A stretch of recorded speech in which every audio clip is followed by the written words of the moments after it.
Bonjour et bienvenue dans cette nouvelle vidéo, je suis Sébastien, je suis ravi de vous retrouver aujourd'hui pour une vidéo dans laquelle on va traiter le sujet suivant, comment faire pour éviter le statut LMP, c'est-à-dire comment faire pour éviter le statut de loueur meublé professionnel. Avant qu'on voit tout ça dans le détail, si vous vous retrouvez pour la première fois sur cette chaîne YouTube, eh bien je vous souhaite la bienvenue. Ici, on est en famille, on parle des moyens que vous avez à votre disposition pour vous créer des compléments de revenus grâce à l'immobilier. Alors n'hésitez pas à rejoindre la communauté en vous abonnant et en activant la petite cloche. Venons-en au sujet du jour, comment faire pour éviter le statut de loueur meublé professionnel quand on investit dans l'immobilier. Alors il y a beaucoup de personnes qui ne souhaitent pas passer au statut de loueur meublé professionnel parce qu'elles pensent qu'il y a des désavantages à ce statut. Alors pourtant, passer loueur meublé professionnel, c'est pas forcément une mauvaise chose. Ce ne sera pas l'objet de la vidéo d'aujourd'hui. J'ai déjà traité ce sujet à de nombreuses reprises. Je vous renvoie aux petites fiches en haut à droite de votre écran si vous souhaitez avoir plus d'informations à ce sujet. Petit rappel, quand est-ce qu'on passe loueur meublé professionnel? On passe loueur meublé professionnel quand on réunit deux conditions. La première, c'est de faire plus de 23 000 € de chiffre d'affaires en location meublée. Et la deuxième condition, c'est quand les revenus issus de la location meublée dépassent les revenus professionnels. On va prendre deux cas de figure pour bien fixer les idées. C'est-à-dire que si vous gagnez 24 000 € par an avec votre activité professionnelle et que vous faites 25 000 € de loyer en location meublée, alors vous passez loueur meublé professionnel. A l'inverse, si vous gagnez 200 000 € par an avec votre activité professionnelle, mais que vous faites entre guillemets seulement 150 000 € de revenus en location meublée, alors là, vous allez rester LMNP, c'est-à-dire loueur meublé non professionnel. Il me semblait important de repréciser ça avant d'aller plus loin dans cette vidéo. Alors, voyons maintenant les trois astuces que vous avez à votre disposition pour éviter le statut de loueur meublé professionnel. On va étudier trois cas. Premier cas, si vous faites de la location courte durée et que vous êtes juste à la limite. Dans ce cas-là, moi ce que je vous encourage à faire, c'est de fermer votre calendrier de réservation de façon à ne pas vendre les nuits de trop qui vous feraient basculer loueur meublé professionnel. Et d'où l'intérêt d'avoir un vrai suivi fin de votre activité de location courte durée de façon à piloter avec précision votre chiffre d'affaires. Et vous le savez, si vous me suivez sur cette chaîne, j'entrevois l'immobilier comme de l'entrepreneuriat. À partir du moment où vous faites de l'investissement immobilier, vous êtes un vrai chef d'entreprise et donc en tant que chef d'entreprise, vous devez absolument savoir où vous en êtes de la vente de votre produit, de vos produits, en l'occurrence quand vous faites de la location courte durée, de la vente de vos nuits. Attention, petit rappel, pour toutes les personnes qui font de la location courte durée, au-delà de 23 000 € de chiffre d'affaires, voilà, on paie déjà des cotisations sociales. Ça, c'est quelque chose qui existe déjà depuis plusieurs années. Donc, je rappelle, cas numéro 1, si vous faites de la location courte durée, pour éviter de passer loueur meublé professionnel, essayez de ne pas vendre les nuits de trop qui feraient que vous allez basculer sur ce statut. Cas numéro 2, ou deuxième astuce pour éviter le statut de loueur meublé professionnel, on va prendre le cas de personnes qui font de la location meublée normale, entre guillemets, donc ce coup-là, pas de courte durée, ou encore de la colocation. Si vous estimez que le prochain investissement immobilier que vous allez faire va vous faire basculer LMP, c'est-à-dire loueur meublé professionnel, peut-être que cet investissement, il ne va pas falloir le faire en nom propre.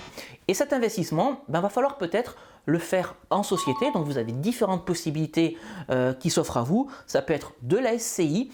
Alors à l'IS, forcément, on ne peut pas faire de la location meublée avec une SCI à l'IR. Donc ça peut être de la SCI à l'IS, de la SARL familiale, de la SAS ou encore de la SARL. Et le fait d'investir en société commerciale, ça peut avoir du sens, surtout si vous souhaitez coupler votre activité immobilière avec la vente de prestations ou de services qui ont un lien ou pas avec l'immobilier, auquel cas il faudra le mettre dans les statuts, mais ça je vous laisse voir ça avec votre expert comptable ou encore avec votre notaire.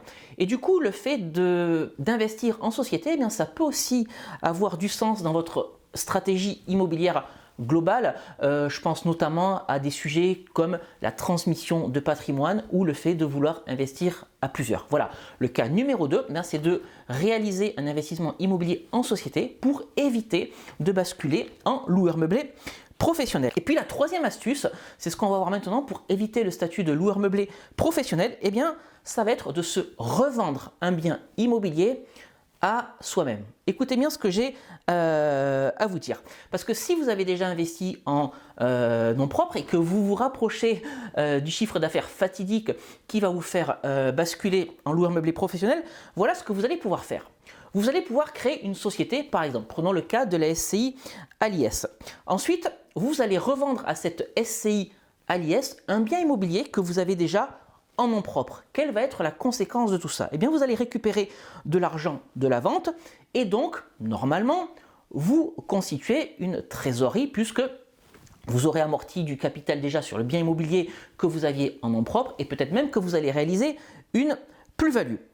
La conséquence ensuite de tout ça, eh bien, c'est que vous allez refaire financer le bien que vous allez vendre à votre SCI et vous allez faire financer le nouveau bien que vous voulez acheter en nom propre, en l'occurrence en loueur meublé non professionnel. Et qu'est-ce qui va se passer avec cette petite astuce ou cette petite stratégie? Eh bien, vous allez vous retrouver avec deux nouveaux biens à amortir depuis le début. Le bien immobilier que vous aviez déjà en nom propre et que vous allez revendre à une SCI, donc vous allez repartir sur un amortissement total.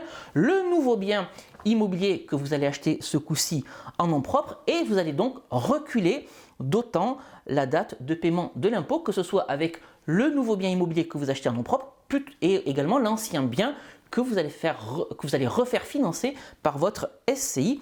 Et en plus, au passage, vous allez récupérer de la trésorerie issue de la vente de votre bien immobilier à votre SCI. Voilà trois astuces que je voulais partager avec vous.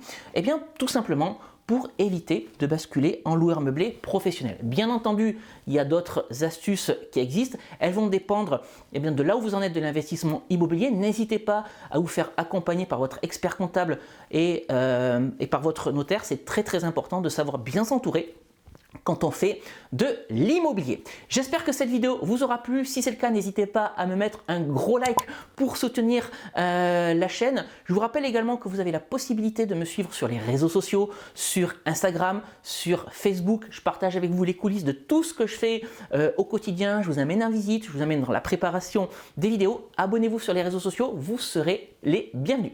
Et puis avant de vous quitter, je voulais vous rappeler que je vous offre un package de bienvenue pour toutes les personnes qui se retrouvent ici pour la première fois. 2 e-books, Convaincre la banque, mode d'emploi et doubler son salaire avec la location courte durée, et une formation de plus de 2h30 dans laquelle je partage avec vous les bonnes pratiques pour investir correctement dans l'immobilier et comment faire pour maximiser vos loyers tout en limitant les risques liés à l'investissement immobilier. Pour accéder à ce package de bienvenue, rien de plus simple, vous regardez les petites fiches qui apparaissent en haut à droite et sinon vous regardez la description juste en dessous de cette vidéo. Allez, on se quitte ici pour aujourd'hui et puis comme d'habitude, on se retrouve prochainement pour une nouvelle vidéo sur cette chaîne. Je vous dis à très bientôt. Ciao!